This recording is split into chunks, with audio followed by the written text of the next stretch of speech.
Ako'y magluluto ng dahon ng mangga, mga kababayan. Na itong dahon ng mangga na ito ay pampatubo ng mata, pampalinaw ng mata. Ito, hinugasan ko na at magpapakon ako. Bali, 6 na piraso ang linagay ko, mga kababayan, na dahon ng mangga. Pampalinaw ng mata, ipapakita ko po yung tamang proseso ng paggamit nito. Kung papaano po. Hinugasan ko na po, nandito na po ito. Hinugasan ko na, tutubigan ko na lamang po. Para ganun, may mga proseso po kasi ito kung paano po gamitin ang dahon ng mangga bilang pampalinaw ng mata. Ganito lamang po.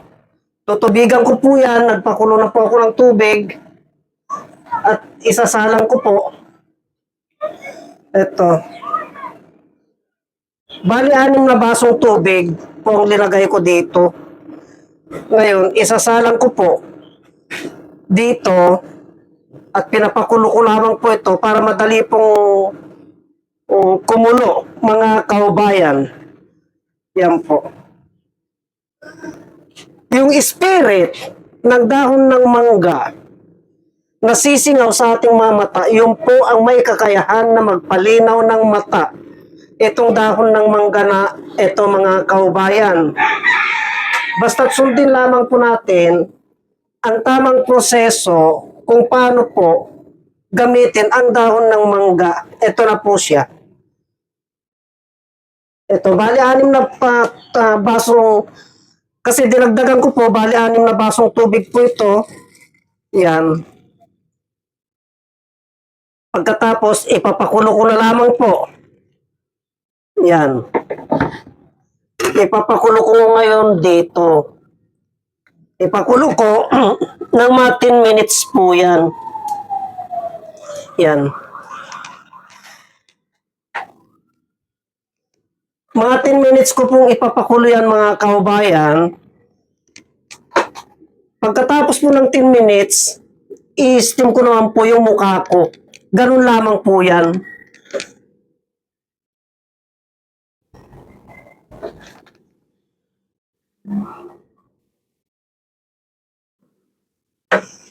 Pag kumulo na yung mga kababayan, i-steam ko naman po ang mukha ko.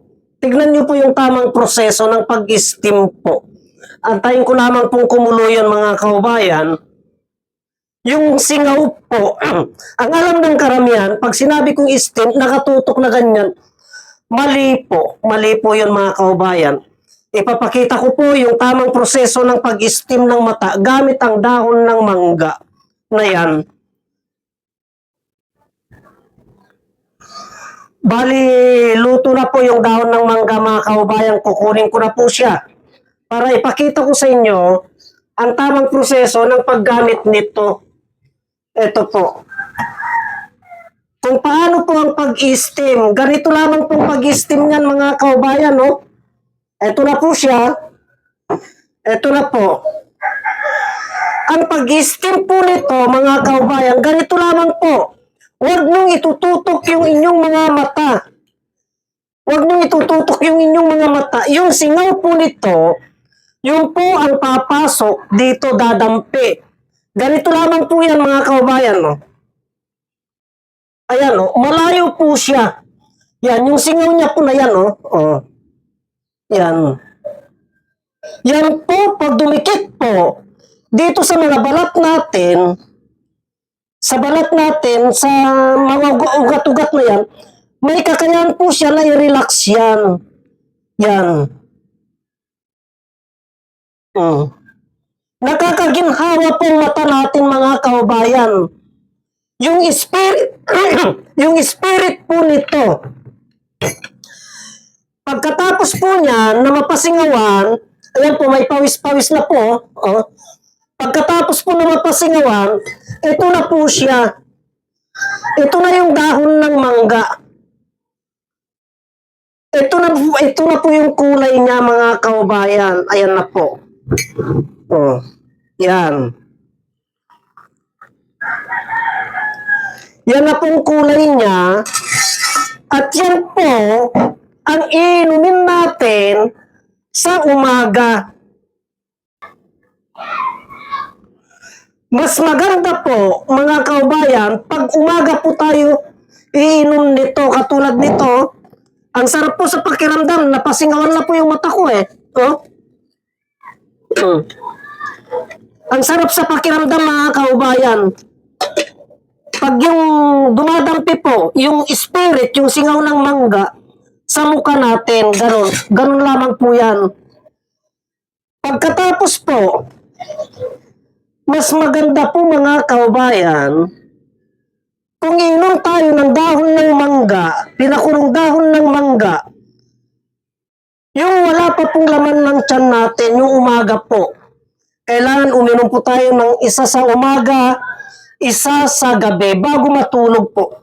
Gawin po natin siya, yan po ang kulay niya, mga kaubayan. Ito po, bali ang kulay niya, yan po.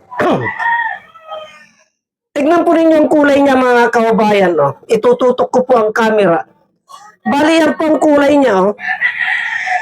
Ganyan po ang kulay ng dahon ng mangga pag ito po ay pinakulo, mga kaubayan, at pumasok po sa loob ng katawan natin.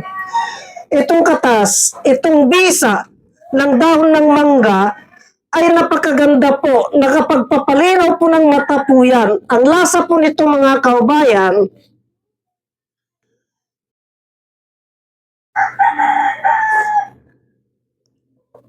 ang init. Napakainit. Napaso ako. Masarap po ang lasa niya. Parang lasa lamang po ng mais. Ng pinaglagaan ng mais. Ganun po yan. Pwede po natin gawing tea ito. Tuwing umaga. Dahon ng mangga. Wala pong masama yan, mga kaubayan, kasi libre lamang po yan. Kaya hanggang dito na lamang po ang videos na ito at marami pong salamat.